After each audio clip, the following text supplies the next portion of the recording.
Alhamdulillah, kita ucapkan jutaan terima kasih kepada Dr. Khalid Al-Walid atas pencerahan tentang tausiah yang telah disampaikan sebentar tadi. Jika Dr. Khalid tidak keberatan, ada beberapa soalan yang kita hendak ajukan, ya. InsyaAllah. Soalan pertama, dalam dunia sunni kerap terjadi perbincangan untuk melihat Rasulullah sallallahu alaihi sebagai seorang nabi atau seorang manusia. Ini telah membuatkan sesetengah para ilmuwan sunni melihat Rasulullah sallallahu alaihi dari sisi yang tidak sopan, yakni dari akibat dari hadis-hadis yang berunsur merendah-rendahkan kepribadian Nabi sallallahu alaihi wasallam. Dalam dunia AB pula, apakah sisi utama yang jadi titik utama untuk kita melihat pada diri Rasulullah sallallahu alaihi itu sebenarnya? Pertama, bahwa Rasulullah SAW itu adalah manusia, ya. Tidak ada seorang nabi pun kecuali Allah utus dia dari golongan manusia itu sendiri. Laqad ja'akum rasulun min anfusikum, dari golongan kamu. Ini yang tidak menyebabkan banyak dari kafir Quraisy itu menolak Rasulullah, karena mereka berpikir para nabi itu bukan manusia. Rasulullah manusia seperti kita. Dia makan, dia minum, dia punya perasaan sedih, dia punya perasaan bahagia, dia punya kecintaan, dia punya seluruh elemen manusia itu ada pada dirinya. Kenapa? Karena manusia ini diciptakan oleh Allah Subhanahu wa taala memiliki potensi yang sangat dahsyat luar biasa. Tetapi apa yang membedakan kita dengan Rasulullah? Rasulullah ada manusia yang sampai pada derajat kesempurnaan yang luar biasa. Dia contoh manusia yang sesungguhnya. Manusia yang merupakan tajalli ilahi. Bahkan Jibril sekalipun yang begitu luar biasa, dalam riwayat, dalam peristiwa Isra wal Mi'raj, Jibril berkata ketika sampai pada Sidratul Muntaha, dia berkata, "Ya Muhammad, law qadamtu qadaman lahtaraktu." Wahai Muhammad, kalau aku terus lagi melangkah seperti dirimu, aku sudah terbakar. Sudah hancur diriku. Kenapa? Karena ketidaksanggupannya untuk sampai pada derajat yang sangat tinggi. Kedudukan yang sangat utama. Dia adalah gambaran hakikat tajalli ilahi yang paling sempurna. Karena tidak ada makhluk yang Allah ciptakan lebih sempurna dari manusia. Dan sesempurnanya manusia tidak lain adalah Rasulullah SAW. Jadi dia adalah mizan bagi seluruh manusia ini untuk melihat. Kalau ingin sampai pada derajat kemanusiaannya, maka dia harus melihat Rasulullah SAW. Itulah manusia yang sesungguhnya. Dialah makhluk yang paling sempurna.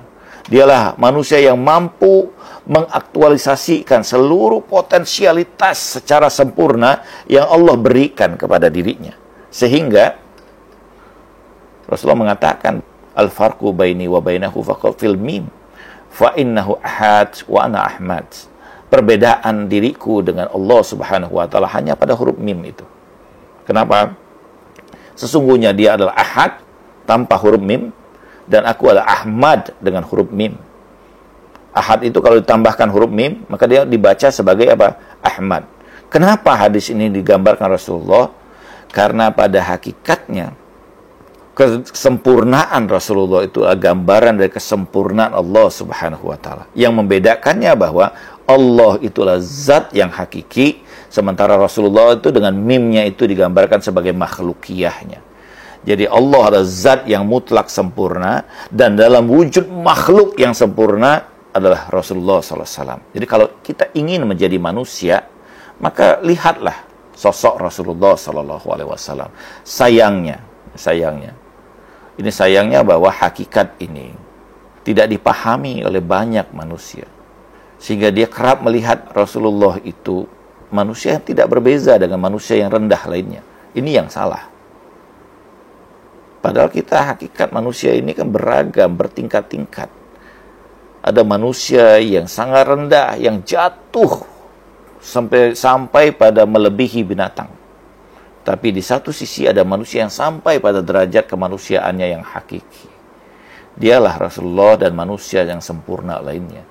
Al-Ma'sumin, para nabi, para rasul adalah manusia-manusia yang sempurna. Dan puncak kesempurnaan itu adalah pada diri Rasulullah SAW. Ini yang membedakan, ya. Dalam Ahlul Bait kita diajarkan untuk memandang Rasulullah sebagai manusia sempurna. Jadi kalau kita ingin berjalan menjadi manusia, maka itulah contoh manusia yang sesungguhnya. Ada syair menarik dari M.H. Aidun Najib, salah satu penyair Indonesia, menulis syair begini. Di antara bait bait syairnya itu adalah apa? Muhammad kan hamba ya Rabbi. Yaitu bahwa seseorang itu hanya menjadi Muhammad lah dia menjadi manusia. Kita ini ya masih berjalan sesungguhnya menjadi manusia yang sempurna itu. Ada manusia yang zahirnya aja manusia, tapi batinnya setan, batinnya binatang. Tapi ada manusia yang betul-betul batinnya ilahi. Mullah Sadra itu membagi misalnya, ada manusia yang hewani, ada manusia yang basyari, ya. Manusia yang hewani itu manusia yang buas lah ininya. Manusia basyari itu dia sudah manusia, makan, minum, beranak pinak, hanya sebatas itu. Tapi ada manusia akli, manusia yang intelek, yang dia sudah lebih tinggi lagi. Dia pada intelektualitasnya, dia sudah menjadi manusia yang sudah mengembangkan akal pikirannya. Ada manusia yang disebut dengan manusia malakuti, yang ruhaninya sudah tertuju kepada Allah Subhanahu wa Ta'ala. Tapi puncak kemanusiaan itu, kata Mullah Sadra, ketika manusia itu menjadi manusia ilahi. Manusia yang seluruh tajali ilahiyah itu ada pada dirinya. Hanya manusia-manusia yang seperti inilah yang mampu membimbing manusia lainnya untuk sampai pada kesempurnaan kemanusiaan. Nah, kita harus melihat Rasulullah dalam wujud kesempurnaan manusia ini.